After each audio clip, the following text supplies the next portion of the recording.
It's good to be back with you to cover session 4, which possibly is the most important aspect in the complete defense procurement process, and that is field evaluation trials. We have till now covered 5 important steps, that is RFI, the SQR, the AON, the RFP, and the evaluation of technical offer of the TEC. Why do I consider field evaluation trial to be the most important? Majority of the cases find impedance during the FET. It is the most longest period of this trial process, the most important, because that is what ascertains the fact that the equipment meets the user requirement and will be useful for the purposes of soldiers in field. Therefore, no shortcuts can be taken during this process. However, there should be measures to speed up the complete process and ease out the complete system so that the best equipment is made available for purposes of procurement through the CNC. Now, the field evaluation trials is nothing that is just one-off. It is dependent on a large number of steps that have been taken before it. Any problems in the previous steps would create problems in the field evaluation trials. Let's have a look at them. First is the request for information, the RFI. This was the first formal step. Now it is extremely essential to get the actual technology that is available with the vendors in the country or getting them outside the country. However, there are many impediments to adequate response. Part of it would be that possibly that they're dependent on vendors for part or the whole of the equipment for foreign vendors and therefore do not have the complete technical know-how of the equipment. Or it could be on very misguided thoughts of having competition with their vendors. Now, however, an inadequate response could lead to a stilted SQR, which has got direct bearing on the field evaluation trials. Now let's have a look at the SQR. The SQRs have to be formalized prior to taking the acceptance of necessity. Now amendments thereafter become extremely difficult, and therefore there is a very important requirement for the RFI and the environment information to be available to the SQQ to be able to formalize an effective SQR which is triable and which is very much attainable. Now, the field evaluation trial is carried out to ascertain the performance of the equipment vis-a-vis the attributes given in the SQR. If the SQR is badly drafted, it can lead to problems in the triability and achievability factor. A very simple example of it, a night division devices during night should be able to give adequate visibility. How much darkness? What type of visibility do you require? How many kilometers? Everything would have to be determined and specified in the SQR. Therefore, it can be trial evaluated specifically. Now let's have a look at the trial methodology. Now a draft trial methodology has to be worked out prior to taking the AON, acceptance of necessity. And this draft trial methodology is attached by the SHQ along with the proposal which goes to the acquisition manager land system. Now it is extremely important because that ascertains the fact that due diligence has been done to the triability factor when drafting the SQR for the purposes of taking the AON. If the due diligence has not been carried out in the triability factor, an SQR may have been added, an attribute in the SQR may have been added, which at the time of trials would create problems as to how to be able to try out this attribute. Next issue is the RFP. The trial methodology is an appendix in the RFP. All trials are carried out as per the trial methodology, and therefore it is extremely important. No changes is permissible for it unless there is an authority approval for the subject matter, which is very difficult. Now, it also allows the prospective bidders to understand the tests which the equipment will be put through and prepare the equipment accordingly. A specific trial matrix is worked out in which the responsibility or exact agency which is to carry out the particular attribute trial is laid down. Some certain certificates of conformance may be asked for, which, if provided by the vendor, does not debar the trial unit from carrying out the trials to ascertain the correctness of that particular certificate of conformance. Now, coming to the technical evaluation committee or the technical evaluation of the RFP. This, in my mind, is extremely important process, though people consider it as a very add-on kind of a system which could be done away with. However, when formal response giving the full technological details of the equipment comes to the SHQ and the SHQ studied it with respect to the conformance to the RFP, they also learn about the equipment and the technology that is being offered. Once you understand the technology that is being offered by all the competing vendors, this helps in working out the draft trial directive. Now, draft trial directive is an offshoot of the trial methodology and gives as to how each of the attribute would be tied out. For example, the tank will stand at 45 degrees and fire 3 shots at rapid fire. Now that 45 degrees, 3 shots, rapid fire within a period of 1 minute is the attributes that are put in the trial directive and how the trial will be carried out. Or a night vision device will be put at darkness level of a particular amount at a distance of 1000 meters, and an equipment of size so and so will be spotted by the night vision device. Next is the interaction with the vendors and internal collegiate. Now, after the TEC is done, there has to be an interaction with the TEC compliant vendors. Now, at that time, a certain amount of examination discussion is done about the equipment, and this is done prior to finalizing the trial directive. The problems of the vendors are addressed, the equipment is understood, and the trial directive is moderated in kind of fashion without violating the trial methodology and the SQR in a method that the equipment can be tried out. There are certain equipment which are complex in nature, not easy to understand.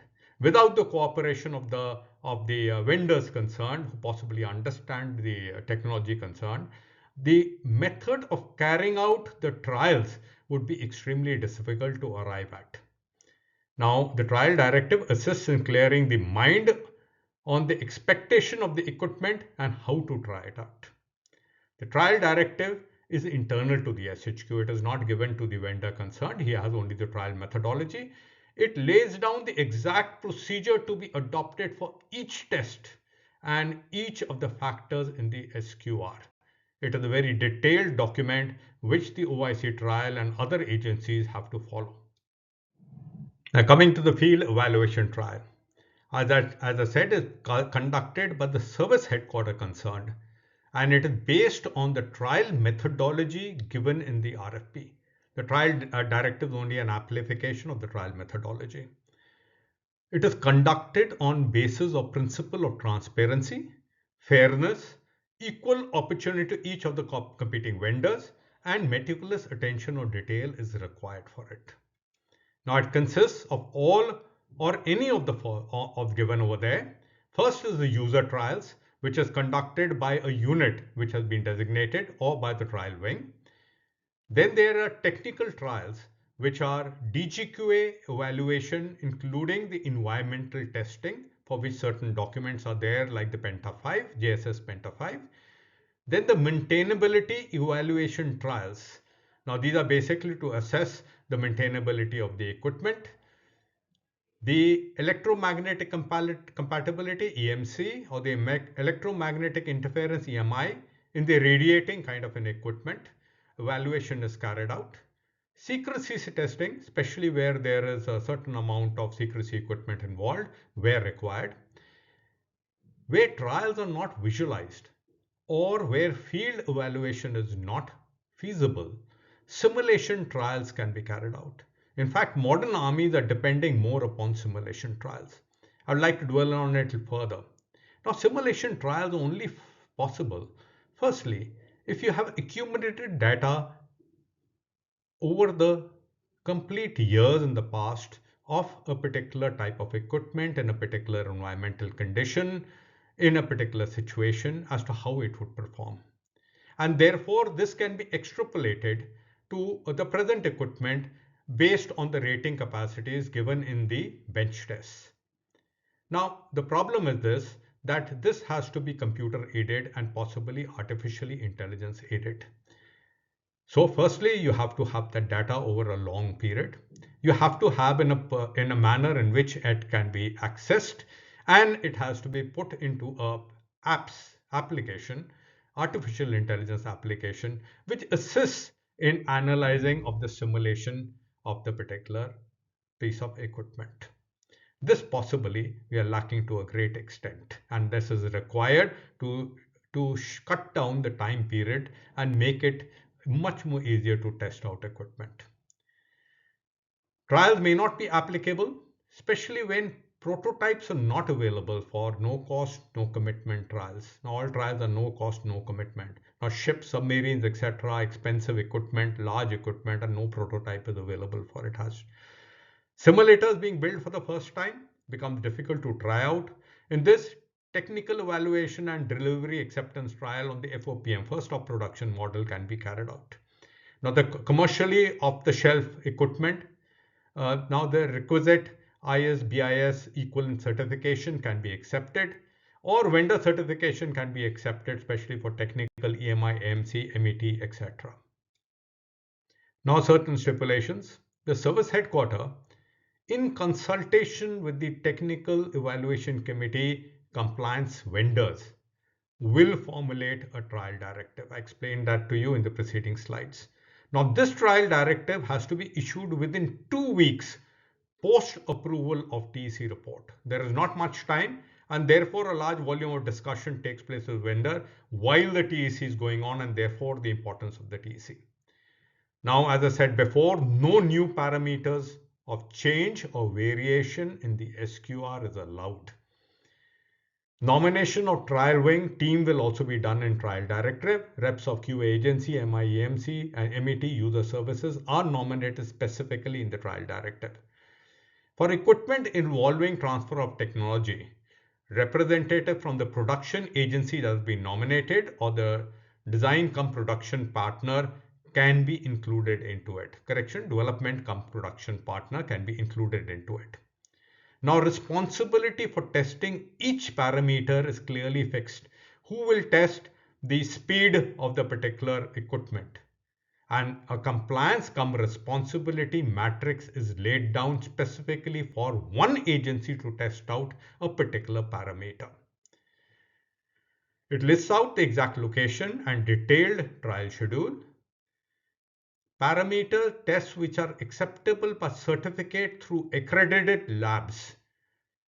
The OIC trial has a right to test these equipment in spite of the certification given. Now, in case the concurrent trials are possible because there are greater than 2 or 3 of the equipment that are offered for purposes of the trial of the same equipment, then concurrent trials can be carried out. For example, you can have user trials and you can DGQ trials on another piece of the same equipment. In this case, there would be a draw of lots as to which equipment will go for user trials and which will go for the DGQA, so that the vendor cannot tamper with the equipment and make it compliant for a particular type of trials. Obviously, it cannot be done in case there are lesser amount of equipment. In an expensive kind of equipment, this is normally not carried out. But in case it's a cheaper kind of equipment, it's possible to cut down the time duration by concurrent trials. Wherever there is integration of systems or sensitive equipment, especially where there is evaluation required from equipment from abroad, there is a multidisciplinary technical delegation that can be nominated post AON authority approval. Now, this has to be approved by the AON authority. An empowered committee also could be part of the MTDT, basically for negotiation, cost negotiation with the vendor. So you could close the complete deal right there and then. Representative from user services, maintenance agency, QA agencies, ADG acquisition tech, JSAM, FM, IFA, PIFA, all could be part of the complete lot of MTDT. Now, in case more than one vendor offer the same equipment, and if the vendors agree and to that they would withstand by the trial result, the equipment could be fielded jointly or the vendors providing the same type of same equipment. Grace period of 30 days can be given beyond the date given in the trial directive. The approval of the concerned principal staff officer, which is deputy chief CDNS in case of the army, is required for it. Now, additional grace period of 30 days can be given from the CIS oblique the vice chief, the DG, ICG. It's on a case-to-case basis, so that would make it 60 days. Now, beyond 60 days, if the vendor explains successfully as to what the problem is, why he can't provide the EUT, the DG acquisition can extend it beyond 60 days. Now, only if one vendor submits the equipment, it becomes a resultant single vendor case, and with the approval of the EON according authority, the case can be gone through.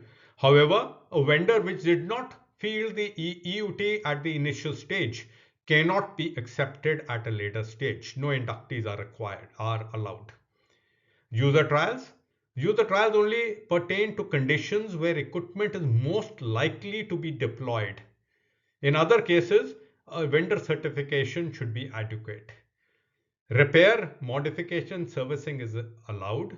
Vendors will be adequately informed at the pre-trial stage to carry in situ repair arrangements. And in case there is any out of trial work is required, permission by the SHQ is required. In case of a single vendor case, it can be given by the OIC trials. Technical trials is by the quality assurance to assess the conformance. It is as per the various documents like the JS Penta 5 of the various physical evaluation and environmental trials are carried out only for critical parameters. Balance vendor certification could be accepted when supported by an accredited lab. Now, technical documents and a draft ATP is submitted as part of the technical bid at least 1 month prior to the FET. And the ATP acceptance trial procedure, which is going to be used when the delivery takes place, is finalized during the technical trials, and therefore it's extremely important.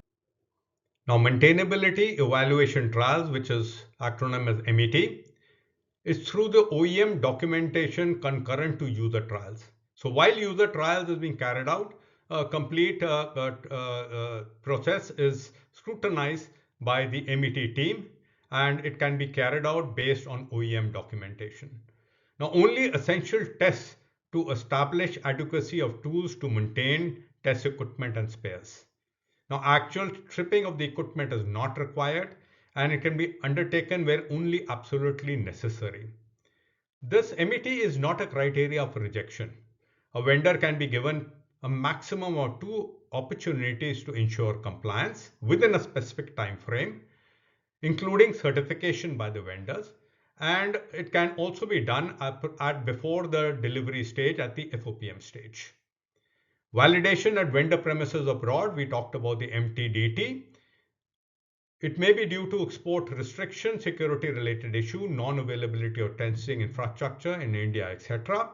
And therefore, after the permission is sought from DG acquisition for non-delegated cases and CIS vice chief for delegated cases, including the AON authority, this MTDT can proceed abroad. Debriefing of vendors is to be carried out at each stage of the trials by the evaluating agency, and it's to be done at the trial location itself. However, all verbal communication done during the briefing is confirmed in writing within a week. Now, safe custody of the EUT. The safe custody of the equipment under trials is that of the OIC trials. In case the equipment is to be transported, there is a long break, the EUT will be sealed by the OIC trial in presence of the vendor. It's photo recorded and certified by both parties. At destination, in case being transported, or at the time when it's to be desealed, The seal will be inspected for tampering before unsealing by both parties, again photo-proofed and certified. The transportation of the equipment can be done either by the vendor or the military. Is normally done by the vendor, and a military escort may be provided. Now the FET should be completed within 16 to 24 weeks. For winter trials, an additional 12 weeks is given.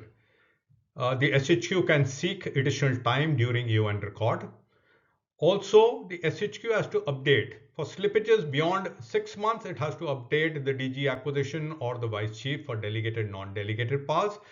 And beyond 12 months, the AON authority has to be apprised of the delay. Now, return of EUT of non-compliant vendors.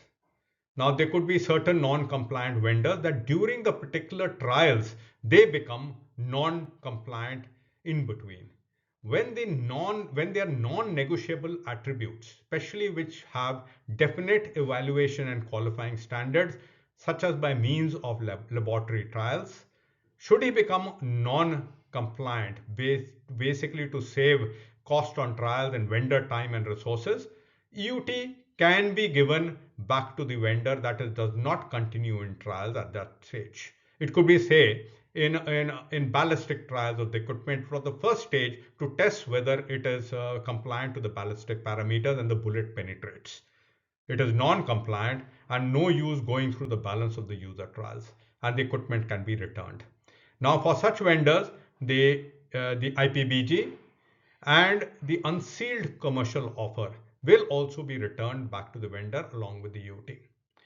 Now, vendors which are compliant in the trial stage and enter into the CNC stage, EUT can be retained by the SHQ. For L1 vendors, the EUT will be returned only after the first delivery has been made. In times, it is kept beyond that also. For the balance of the non-L1 vendors, EUT can be returned only after the contract has been signed by the L1 vendor. Till then, the EUT will be returned. Now, there are certain other type of trials, nomenclature that we come through in the DAP. Now, first is the confirmatory trials. If on completion of the trials, none of the equipment meets all the RFP parameters, however, the SHQ believes that the vendor can quickly overcome the drawbacks, then confirmatory trials can be ordered by the SHQ. However, the vendors have to give their consent to carry out the modifications or improvements which are required by the SHQ.